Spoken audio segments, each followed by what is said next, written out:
마음의 경영은 사람에게 있어도 말의 응답은 여호와께로부터 나오느니라. 사람의 행위가 자기 보기에는 모두 깨끗하여도 여호와는 심령을 감찰하시느니라.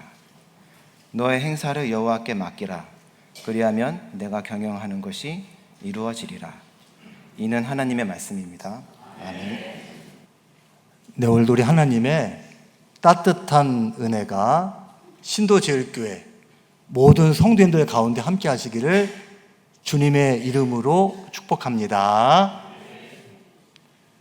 지난주에 제가 서울 신방 다녀오다가 월드컵 경기장 앞에 박정희 대통령 기념관이 있는 것을 알게 되었습니다. 서울에 이런 기념관이 있는 줄 몰랐어요. 근데 우연히 보고 제가 또 이런 박물관, 기념관 좋아하니까 들어가 봤습니다. 박정희 대통령은 18년 동안 5대에 걸쳐서 우리나라 통치했던 지도자입니다. 1919년도 경상북도 구미에서 태어나서 대구 사범학교 졸업하고 문경에 있는 오늘날 초등학교에서 3년 선생님 하다가 군인 돼야지 큰 뜻을 품고 만주 군관학교에 입학을 했습니다. 그 당시에는 일본이 통치하던 시대니까 일본 군인이 되었습니다. 해방이 되고 6.25 한국 전쟁 거치면서 많은 일들이 있었는데 중간에 남로당과 연계되기도 했었는데 우여곡절 끝에 육군 소장 별 2개가 되었습니다. 그러다가 그 당시 나라가 매우 혼란스럽고 가난하니까 젊은 군인들이 의기투합해서 나라를 새롭게 바꿔보자, 개혁하자. 1961년 5월 16일 군사혁명, 나쁘게 말하면 군사 쿠데타를 일으켰습니다. 이때 나이가 박정희 대통령 44살 때예요. 그리고 핵심으로 참여했던 나중에 국무총리 되었던 김종필 씨 같은 경우는 35살이었습니다. 그러니까 지금 생각하면 매우 젊은 사람들이 나라의 일을 한 겁니다. 그 기념관 들어가면 처음 보이는 글씨가 있어요. 대통령이 직접 말했다고 하는 문장인데, 가난은 본인의 스승이자 은인이다. 그렇기 때문에 본인의 24시간은 이 스승과 관련 있는 일에서 떠날 수 없다. 이 가난한 나라, 백성들 안타깝게 여기는 마음이 보입니다. 평생 어떻게 하면 좀 더 잘 살 수 있을까? 국민들 좀 더 배부르게 살 수 있을까? 이런 마음으로 나라를 다스렸다. 이런 상징성을 표현하고 있습니다. 실제로 박정희 대통령이 처음 나라 운영할 때 한국전쟁 끝난 지 10년도 안 됐기 때문에 우리나라가 세계에서 제일 가난한 나라, 도움받는 나라 중에 하나였습니다. 근데 지금은 뭐 경제 규모가 12위라고도 하고 13위라고도 하기도 하고, 어디 가서 대한민국 그러면 삼성전자 다 인정해 줍니다. 이제는 잘 사는 나라가 되었어요. 그 기틀을 만든 사람이 박정희 대통령이다. 우리 가난을 벗어나게 해줬다. 많은 사람들이 지금도 존경하고 좋아합니다. 그런 한편으로 보면 원래 2번만 대통령 하기로 헌법에 정해져 있었어요. 처음 5대 대통령 선거할 때에는 1.5%인가 아주 근소한 차이로 윤보선 전 대통령 누르고 대통령이 됐습니다. 근데 약속을 어기고 법을 바꿔서 5번이나 대통령을 했어요. 또 나와 뜻이 안 맞는 사람들은 사실은 그 밑에 사람들이 과잉 충성을 하는 겁니다. 붙잡아다가 간첩을 만들고 사형 선고 받은 지 15시간 만에 바로 처형을 했어요. 다른 나라에서도 이런 전례가 없다. 이건 좀 너무한 거다. 이런 걸 보면 장기 집권하기 위해서 나 아니면 안 된다. 착각 속에 살았던 독재자가 아닌가. 이런 생각을 할 수도 있습니다. 사랑하는 성도 여러분, 사람은 누구나 다 공이 있지만 과가 있는 거예요. 예수님이 아닙니다. 완벽한 사람은 없습니다. 지금 정치하는 사람도 지금 대통령도 잘하는 부분도 있고 못하는 부분도 있는 거예요. 제가 담임 목사로서 우리 성도님들이 저를 존중해 주시고 좋아해 주시면 제가 기쁘죠. 근데 너무 제 좋은 면만 보고 너무 저를 그렇게 높여주시면 나중에 분명히 실망하십니다. 또 제가 부담스러운 거예요.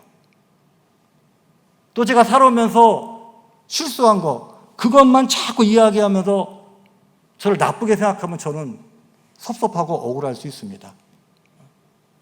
사람은 다 공과가 있습니다. 박정희 대통령 잘했습니다. 그렇게 큰 일을 하면서도 부정부패하지 않고 근검전략하고 근면하게 모범을 보이고 진짜 나라와 민족을 사랑하는 마음이 있었다고 생각해요. 그러니까 제가 40대 때까지만 해도 박정희 그러면 딱 독재자 이 생각이 떠올랐어요. 근데 요새는 그래도 나라를 사랑하고 백성들을 위할 줄 알았던 좋은 지도자이기도 하다라는 생각이 같이 있습니다. 중요한 건 뭡니까? 잘한 거는 인정하고 칭찬해 줘야 돼요. 감사하고 계승해야 됩니다. 근데 잘못한 거는 절차적인 어떤 민주주의를 거치지 않은 거, 인권을 소중히 못 여긴 거, 이건 다시 이런 일이 벌어지지 않도록 우리가 반면 교사를 삼아야 됩니다. 원래 고향인 구미에도 박정희 대통령 기념관이 있는데 서울에 기념관을 만들자고 제안하고 이거 처음 시작한 사람이 누구냐? 김대중 전 대통령이에요. 대통령 되기 위해서 국민 화합 차원에서 이런 제안을 했지만 어떤 뜻입니까? 어떻게 보면 가장 박해를 받은 사람입니다. 정치적인 라이벌이고 유신 반대하다가 일본에서 그 중앙정보부에 납치돼 가지고 천혜탄 대한해협에서 빠져 죽을 뻔했어요.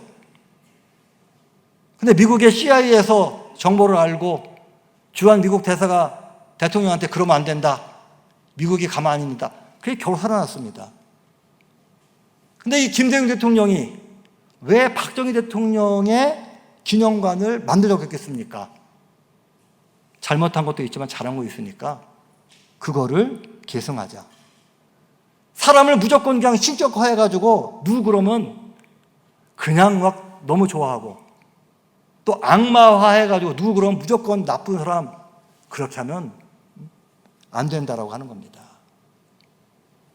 사랑하는 성도 여러분, 정치하는 사람들 남의 얘기만 안 해요. 우리 안에도, 저도 여러분들도 다 잘하는 모습도 있지만 못하는 모습도 있는 겁니다. 나를 좋아하는 사람은 왜 좋아해요? 내 잘하는 모습. 또 나와 뭔가 맞기 때문이에요. 나를 싫어하는 사람은 왜 나를 싫어하겠습니까? 내 부족한 모습을 보기 때문입니다. 다 사람은 잘하는 게 있으면 못하는 게 있는 거예요. 나의 부족함이, 또 나의 악한 것이 나를 주장하지 못하고 다른 사람에게 상처를 주지 않도록 여러분들 겸손하게 조심하며, 잘하는 것에 만족하지 말고 잘못하는 것을 또 살필 수 있는, 여러분 그런 삶을 살아야 그게 좋은 그리스도인이고 하나님의 일도 잘 감당할 수가 있습니다. 박정희 대통령 경제개발 5개년 계획, 구체적인 계획을 세워가지고 꾸준하게 그냥 열심히 했어요. 새마을운동 잘 살아보세요. 경제뿐 아니라 문화, 또 환경, 모든 것을 바꾸는데 앞장섰습니다. 박정희 대통령 경제발전의 가장 대표적인 사업이 누가 뭐래도 경부고속도로를 만든 겁니다. 428km, 서울에서 부산까지. 1968년도 제가 태어나던 해에 그 공사 시작했는데, 그 당시 국가 예산의 23%, 어마어마한 돈이 투자된 거예요. 나라에 명운이 달려있는 그런 공사를 했습니다. 근데 이 공사하다가 77명이 세상을 떠났어요. 무슨 전쟁하다 죽은 것도 아니고 땅 파고 길내다가 많은 사람이 죽었습니다. 터널 뚫다가 무너져서 죽고, 도롱기다 깔려 죽고. 지금 같으면 당장 공사 중단하고 난리가 났겠죠. 근데 많은 사람들이 희생을 했습니다. 왜 그랬습니까? 지도자를 신뢰하고 그가 하는 일이 나에게도 도움이 된다. 이거 꼭 해야 될 사명이다. 다들 그런 마음을 가지고 내가 좀 손해보고 좀 희생하더라도 꼭 해야 될 일이니까 열심히 해야지.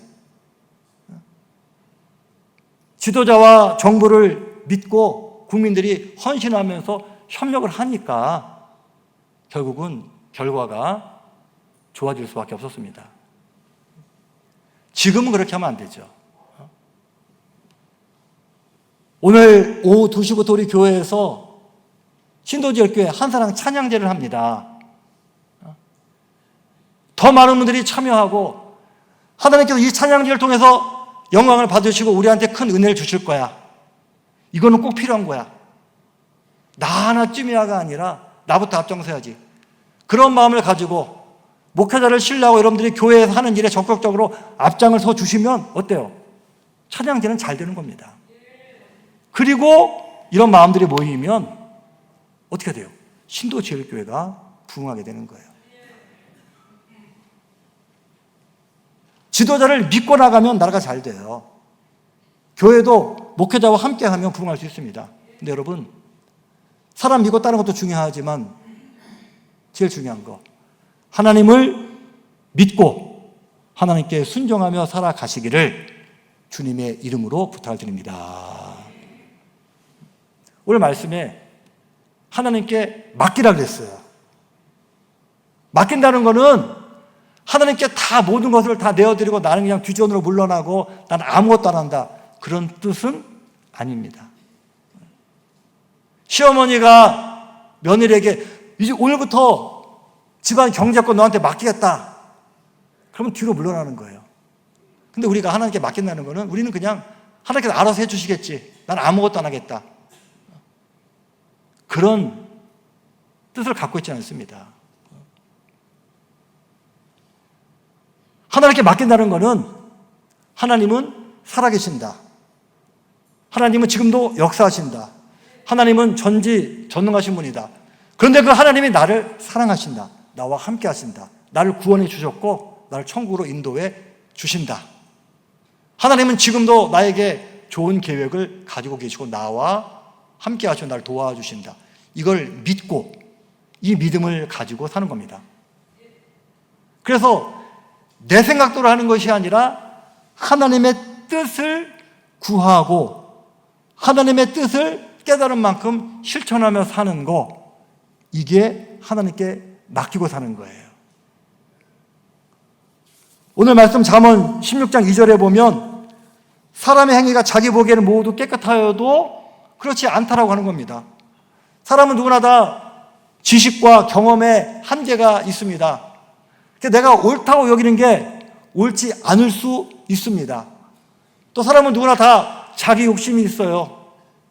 그래서 이렇게 하면 나한테 이득되겠지, 나한테 이득이 되는 것을 추구하며 살 수밖에 없습니다. 근데 이득인 줄 알았는데, 나한테 이게 유리한 건 줄 알았는데 나중에 보면은 이게 해가 되는 경우도 있습니다. 왜? 우린 부족하기 때문에.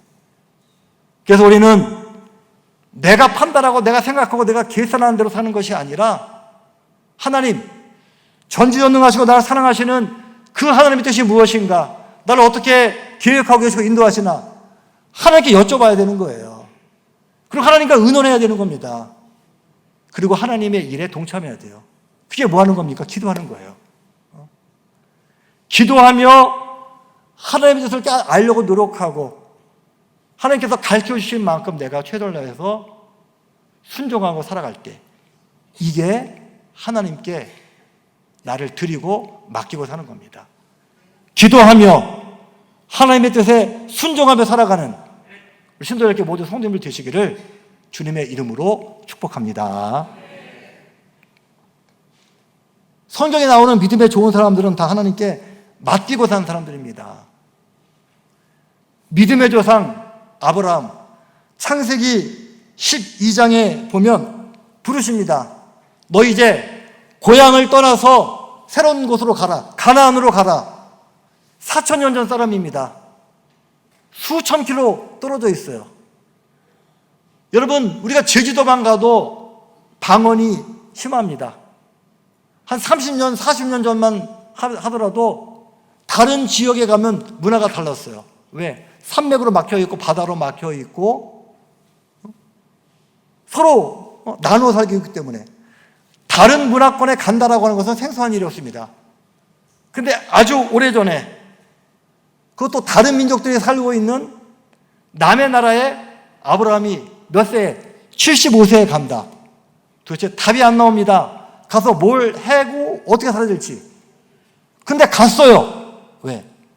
하나님의 말씀이니까 하나님께서 책임져 주시겠지. 하나님의 말씀 듣고 자기 고향을 떠나서 가나안에 가는 거, 이게 바로 하나님께 맡기는 겁니다. 하나님께서 100세에 이삭 귀한 아들을 주셨습니다. 근데 이 아들을 모리아산에서 제물로 바치라고 그래요. 도저히 이해가 안 갑니다. 근데 순종합니다. 왜 순종합니까? 하나님께서 다 계획이 있으실 거야. 하나님 믿고 나가는 거예요. 이게 바로 하나님께 맡기는 겁니다. 믿음의 조상. 왜 믿음의 조상입니까? 우리 보고 아브라함 믿음을 배우라고 하는 거예요. 따라가라고 하는 겁니다. 아브라함 어떻게 했습니까? 하나님 무슨 말씀이십니까? 내가 여기서 조상 대대로 살았는데 제발 안 가게 해주십시오. 하나님 제발 여기 머물게 해주십시오. 이걸 가지고 철하기도 하지 않았어요. 하나님 어떻게 아들을 바칩니까? 이게 도대체 하나님 잘못 말씀하신 거 아닙니까? 여기 대해서 상관하지 않았습니다. 하나님 말씀에 순종하고 따라가는 거, 이게 하나님께 맡기는 거예요. 다윗이 자기를 죽이려고 하는 사울, 누명 씌워서 죽이려고 하는, 자기를 괴롭히고 억울하게 하는 그 사울 왕을 2번씩이나 살려줬습니다. 살려주면 또 다시 나를 괴롭힐 거, 내가 어려움 당할 거를 불보듯 뻔히 알아요. 근데도 살려줍니다. 왜 그렇습니까? 하나님이 세우신 왕이니까 하나님께서 벌 주실 거고 필요하지 않으시면 거두어 가시겠지. 내가 내 마음대로 하지 않고 하나님께 심판을 맡기는 겁니다. 이게 바로 하나님께 맡기는 삶의 모습입니다. 바울이 원래 이름은 사울이었습니다. 근데 하나님께서 너 다 내려놓고 복음을 전해라. 예수 믿어야 구원만 받는다고 전해라. 부자였습니다. 엘리트였습니다. 로마 시민권자였습니다. 다 내려놨어요. 그러면 고생할 것 뻔히 압니다. 기독교를 산다는 것이 박해받는 것 뻔히 알아요. 근데 다 내려놓고 하나님의 말씀에 순종합니다. 이게 바로 맡기고 사는 삶이에요. 하나님께 맡긴다고 하면서 기도는 한다고 하면서 결국은 내 마음대로 하는 거, 내 뜻이 이루어질 때까지 고집 부리는 거, 이거는 맡기고 사는 게 아닙니다. 하나님께 맡기고 사는 거는 기도하면서, 왜 기도합니까? 내 뜻을 관철시키기 위해 기도하는 게 아니라 하나님 뜻을 알기 위해서, 그리고 하나님 뜻을 실현하기 위해서, 하나님 뜻을 알려고 노력하고 그 하나님 뜻에 여러분 최선을 다해서 순종하고 동참하는 거, 이 하나님께 맡기고 사는 거다. 오늘 저와 여러분들이 하나님께 맡기고 사는 그런 삶을 살아가시기를 주님의 이름으로 부탁을 드립니다. 시편 37편 5절과 6절 말씀, 자, 같이 한번 읽어보겠습니다. 시작. 내 길을 여호와께 맡기라. 그를 의지하며 그가 이루시고 내 빛을 나타내시며 정오의 빛같이 하시리라. 하나님께 맡길 때 우리의 삶은 빛나게 될 줄로 믿습니다. 근데 그 빛이 어떤 빛이에요? 정오의 빛, 제일 높은, 제일 환한 빛. 하나님께 맡기고 살 때, 하나님께 기도하고 하나님께 순종하고 살 때 우리의 삶은 가장 높이 올라갈 수 있고, 가장 환해질 수 있고, 가장 아름다워질 수 있고, 가장 의미 있고 행복해질 수 있다고 하는 거예요. 내가 많이 배웠어도, 경험이 많아도, 또 많은 권세가 있고 인기가 있어도 이거 의지하지 말고 하나님께 맡기고 살려고 노력하는 저와 여러분 되시기를 주님의 이름으로 부탁을 드립니다. 오늘은 5월 17일입니다. 어제는 5.16. 저 초등학교 다닐 때는 5.16 매우 중요했습니다. 이때 되면 막 글짓기 하고 웅변대 같은 것도 하고 그랬어요. 내일은 5.18 민주화 기념일입니다. 산업화와 민주화, 두 마리의 토끼를 제대로 잡은 나라는 대한민국밖에 없다는 말이 있을 정도로 우리나라는 경제발전도 이루고 민주화도 이룬 자랑스러운 그런 민족입니다. 경제발전의 대표적인 날이 5.16이고 민주화의 대표적인 날이 5.18이에요. 오늘 우리가 지난 시간을 한번 돌아보는 겁니다. 왜 그렇습니까? 역사를 잊은 민족에게는 미래가 없다 그래요. 누가 잘했는지 잘못했는지 이거 따지는 게 아니라 과거 일들을 돌아보면서 지금 우리가 살아가는 것은 그냥 된 게 아니다. 많은 과정들이 있었다. 좋은 것은 계승하고 또 안 좋은 것들은 기억하고 개선하자. 앞으로 더 좋은 나라 만들자고 우리의 역사를 돌아보는 겁니다. 김구 선생님이 나의 소원, 일본에서 해방되면 좋겠다. 근데 해방된 나라는 부자 나라, 힘 있는 나라보다 문화적으로 영향력이 있어서 서양 사람들을 유익하게 하는 나라가 되면 좋겠다. 그런 유명한 글을 남기셨습니다. 요즘 우리나라가 K-팝, K-컬처, 세상에게도 많은 영향력을 끼치고 있어요.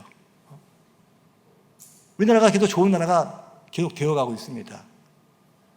근데 우리나라처럼 이렇게 많이 발전하고 새로워진 나라가 드문 것처럼 우리 기독교 신앙에서 보면 우리나라처럼 복음이 들어와서 빨리 전파되고 또 놀라운 일들이 벌어진 나라가 없습니다. 일본이나 중국은 우리보다 훨씬 먼저 복음이 들어왔어요. 근데 기독교인들이 있지만 많지 않아요. 근데 대한민국은 불교를 제치고 이제 기독교가 제1종교, 제일 많은 사람들이 믿고 제일 사회에 영향력을 미치는 그런 종교가 되었습니다. 그래서 책임감을 가져야 됩니다. 그래서 우리가 계속해서 경제적으로 안정되고 계속해서 더 민주화되고 그러면서도 문화가 발전되는 나라가 되는데 한국교회가 좋은 영향력을 미치고 또 그러기 위해서 아직도 예수 안 믿는 사람들이 이 땅에는 4분의 3이에요. 우리 가까운 곳에서부터 가족들부터 잘 전도할 수 있는 여러분 그런 우리의 믿음이 있어야 되겠습니다. 우리 교회 1층에 가면 바르실레 카페가 있고 거기에 82년 우리 교회 역사 사진도 많이 있고 유물도 있습니다. 종도 있고 강대상도 있고 70년 된 풍금도 있고 역사를 소중히 여깁니다. 또 제가 시간이 있을 때마다 우리 교회 교일 예배당 지은 이야기, 또 15년 동안 우리가 일산으로 이주했다가 다시 돌아온 이야기 많이 합니다. 왜 그렇습니까? 우리 교회에 산 일은 다 잘했다 그게 아니에요. 우리 교회에서도 잘못한 게 있고 부족한 게 있고, 제가 23년 담임 목회하면서도 실수한 것도 많이 있습니다. 근데 중요한 건 뭐냐? 자꾸 돌아보고 하나님께서 주신 은혜가 뭔가 기억하고 감사하면서 앞으로 더 좋은 교회가 되도록 노력하자라고 하는 거예요. 그러기 위해서 가장 중요한 게 무엇이겠습니까? 무슨 프로그램도 하고 활동도 많이 해야 되지만 하나님께 맡기는 신앙이 되어야 돼요. 기도하고 하나님 뜻을 구하고 하나님 뜻을 순종하는 그 신앙들이 모여지면 개인적으로 여러분 행복한 삶을 살 뿐 아니라 우리 신도들교회가 더 좋은 교회가 될 줄로 믿습니다. 하나님께 기도하고 순종하고 하나님께 맡기고 살아가는 우리 모든 성도님들 되시기를 주님의 이름으로 축복합니다.